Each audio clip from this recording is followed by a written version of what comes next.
Welcome to Something to Talk About. My name is Taco, and I got one of them remakes for you, right? Reboots? Remakes? I don't think it's a reboot. I'm talking Otho Bracken, the Brute of Bracken.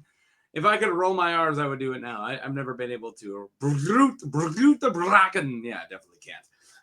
Yeah, so if you don't know what's going on here, I'll keep this up for a few seconds. If you want to read it, pause it now, figure it out. But I always remember the all caps there, spoilers for the books and possibly the show. I don't think this one will ever be covered by the show because I don't know. I guess maybe. No, yeah, he might be in the Duncan Egg series that isn't out as of me filming this. But if you don't really know what's going on, well, this is a remake. So I'm going back and remaking all of my first few A Song of Ice and Fire character videos I've done. Now I've been doing this for a couple years now, and then right when I started, I didn't really have the format down. I didn't really have the best way to grab information like I do now. Apparently, mostly it was like what I could remember, and then Wikipedia or the Wiki of Ice and Fire. But now I actually do a lot more research, and I have my format down a lot better. So, yeah. Ready? I'm going to be doing this. Going to be doing a lot of these. You guys ready? We're going to do some of this. Let's talk about Otho Bracken, the Brute of Bracken. So, Otho Bracken, known as the Brute of Bracken, which I've already said, was a knight from House Bracken during the reign of King Daeron II and Aerys Targaryen. He was the second son of Lord Bracken of Stone Hedge, and eventually succeeded him. I always want to say Stonehenge, but it's Hedge. Like a hedge of stone. All right. After slaying Lord Quentin Blackwood in 206 AC in a tourney in King's Landing, Otho became known as the Brute of Bracken.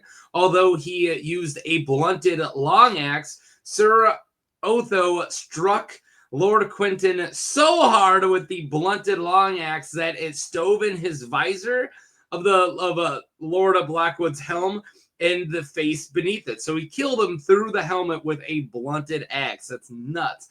This didn't help with the century-long rivalry with the Brackens, or with the Blackwoods. Yeah, if you guys don't know anything about House Bracken, which we're about to get to, because the next slide is always the house, unless there isn't a house, so not always the house, but mostly the house. These guys will, have a big rivalry with the Blackwoods, which I've covered before.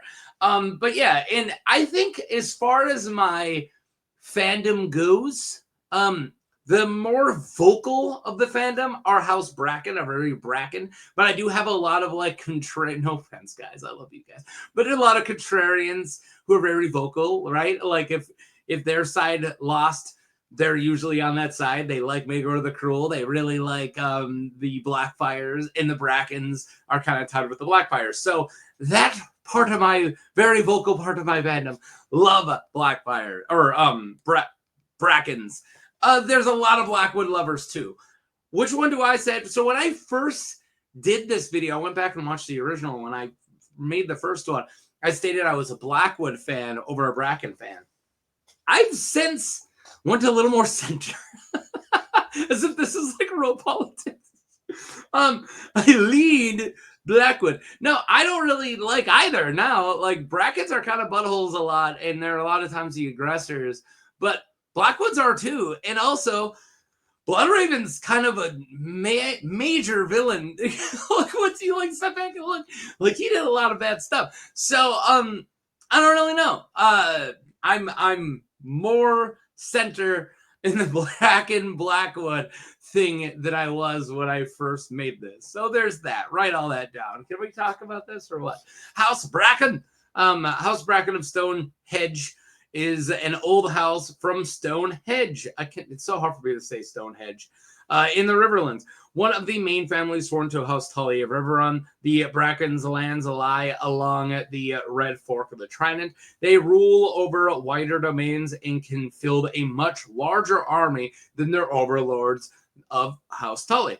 Their sigil is a red stallion upon gold brown. Yeah, it's a great sigil. I love that sigil.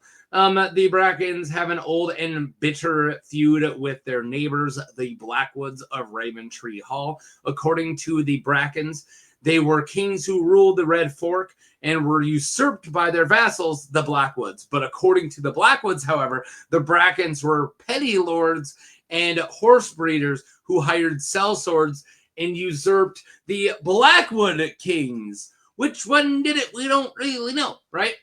So this kind of goes back to, you guys remember that old short story, The Interlopers, right? Like, we don't know how long or why the feud really started, or like the less obscure, the Montagues and Capwits of Romeo and Juliet, right?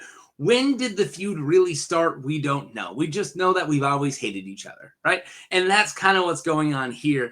And yeah, so let's talk about Otho specifically. So we do know the one thing of his backstory, which I already covered, which was him killing a Blackwood, and that kind of reignited the tension that's always there between these guys, right? So it's fresh right now. It's always there, but it's fresh. So the Ashford Meadow. Otho participated in the tourney at Ashford Meadow in 209. So when did he kill poor Quentin? 3 years before. All right. When arriving at the tourney, Dunk. Yeah, we're going to do a lot of Dunk talk because I got most of this from a Dunk and Egg book. So especially all the Ashford Meadow stuff, it's going to be Dunk's point of view. Dunk as in Sir Duncan the Tall, right? Dunk the Lunk, think as a castle wall. Dunk spots a brown tet beneath a red stallion. He assumes it belongs to Otho. That's the guy we're talking about. He then saw some Blackwood banners as well on the west edge of the meadow, as distant from Sir Otho as they could be, right? So even when they're setting up tents for a tourney, they are far away from each other, right? When Sir Duncan the Tall punched and kicked a Targaryen prince, we're not really going to get into it as much as we need to. He got himself a good old trial of 7, right? So he does a trial of 7. So he goes to the Fossaway tent where Sir Stephen Fossaway promises to find 5 knights to take up Dunk's cause. And Otho is among the knights that he mentions to join Dunk. But he says that you can't put a Bracken or a Blackwood in the same team, or Bracken or Blackwood in the same team. So he's like, we should go with Otho Bracken, then it's better than any Blackwood, right? He doesn't say that, but that's what he means. Stefan says that he will go speak to them, but his cousin, after he leaves, Raymond, doubts that they could even trust his cousin, Stefan, right? And he says that Stefan might know these men, but they probably don't know him. So Raymond claims that they need to go find their own men. So what am I talking about? Well, if you don't know, the first Dunk and Egg, the Hedge Knight is the name of the first Dunk and Egg novella. Dunk punches Aerys Targaryen, gets him a trial of 7, and he doesn't have any friends really. So he goes and talks to Stefan Fossaway, who's like, yeah, I'm your friend. I'll fight for you, and I'll go get 5 more guys. And then his cousin, Raymond's like, I don't trust Stefan. Stefan's kind of a jerkbag, so let's not bank on him at all, and let's go find our own men. But when Stefan's like, oh, well, we can get Lionel Baratheon, we could get Otho, the Brute of Bracken, he's just like naming names. They do end up getting Lionel Baratheon, and I've done a video for Lionel Baratheon. Who all have I done a video for since I first did this one? That specifically we're talking about Raymond Fossaway I have a video for, and Lionel Baratheon we have a video for. So there's that. And another guy we're about to bring up, actually. So the actual trial of 7. So the morning of the trial, Duncan's champions all meet up, and Dunk is short one, right? So he gets more people than he thought. And then Stefan goes to the other side. They find themselves short 2 champions. Even after Lionel Baratheon knights Raymond, so that gets them 1, they're still short 1. So Lionel does actually end up joining them. They still need 1 more. Dunk rides slowly among the fence, and the viewing stand was crowded with knights, and he pleads for a knight to join him, but all knights look away. He calls out to Daemon Lannister, Manfred Dondarrion, and Lord Karen and Lord Swan. But everybody ignores them, right? Karen and Swan, like, talk to each other. The other guys look away. Then he says, Sir Otho, all know you for a great champion. Join us, I beg you. In the names of old gods and new, my cause is just. So Otho is actually the only one who has the grace to reply him, and Otho says, they may be, but it is your cause, not mine. I know you not, boy.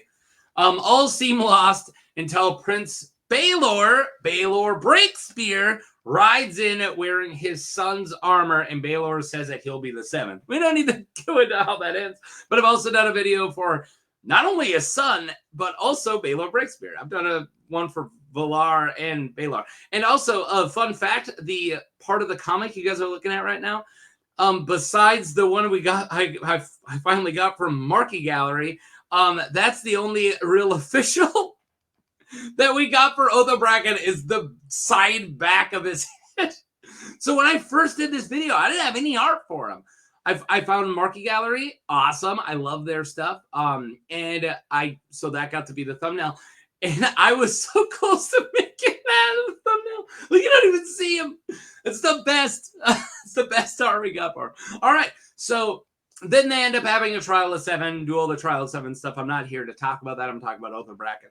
But he is there. He gets mentioned for names, and then he turns Dunk down. So that's kind of it. All right. So then later on, the heir of Bracken, Otho's older brother, dies in the Great Spring Sickness. He died in the spring, which makes Otho his father's new heir. In 211 AC, Otho's father was slowly dying, and Sefton predicted that the Blackwoods would never stomach the Brute of Bracken as a neighbor, insisting that it will mean war. So yeah, he thinks Sefton, oh my god, says that, like, dude, as soon as the Brute of Bracken takes over at Stone Hedge, yeah, there's gonna be war. Because I mean, he killed one of their guys once, you know. He's a little crazy. Big old brute, right? Yeah. Early the following year, it was rumored at the wedding at the Tourney of White Walls, which is a different Duck and Egg book, that Otho might come. He did not, however. He was suggested that the tourney was hardly worth the bother for Otho. Yeah, he probably didn't know that it was going to be a Blackfire Rebellion. He probably thought the tourney at White Walls was just a tourney, and he's like, yeah, I'm not going to go do that. He probably had no clue that it was a second Blackfire Rebellion. Or maybe he did, and he thought the rebellion was no bother.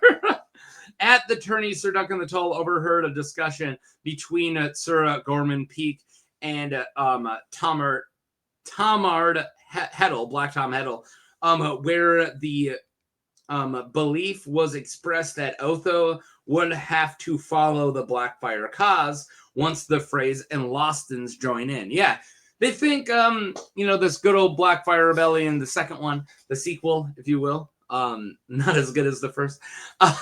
They think that if once it gets up and running and the Freys join in, the Lostons join in, and they get most of the Riverlands, that the Brackens are going to join in.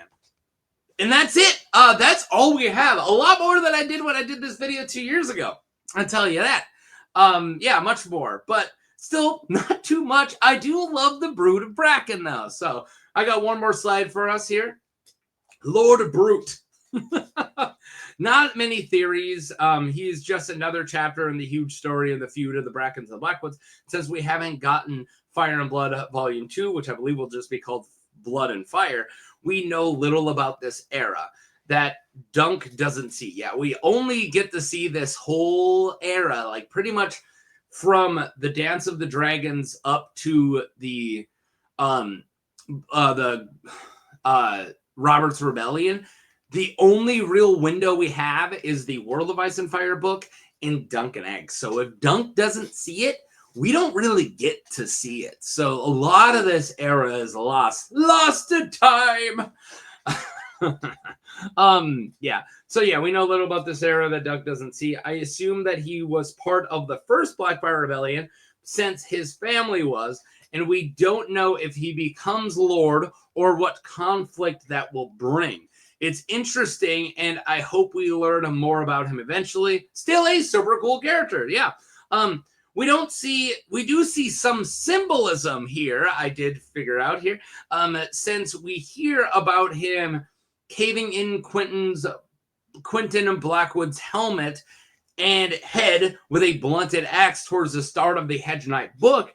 It's foreshadowing the end of the trial in the books. If you guys don't know how that book ends, I'm not going to spoil it here. There's no point in it. But you know what I'm saying? We see with blunted weapons during a melee, him caving in this Blackwood's helmet and his skull at the same time, and that's what happens to a character at the end of the Hedge Knight book. So there is a bit of foreshadowing at the beginning of the book towards the end of the book, and that's just called writing. Good writing. Foreshadowing. Look it up. All right, there you guys go. I hope you guys are enjoying this trip down memory lane. I have quite a few more left to do, and yeah, a lot of the early ones are just like really, really obscure characters. I started off really small and started covering more well-known characters later on. Like Guy Lost and Brute of Bracken, Will of Will. They're pretty low pickings.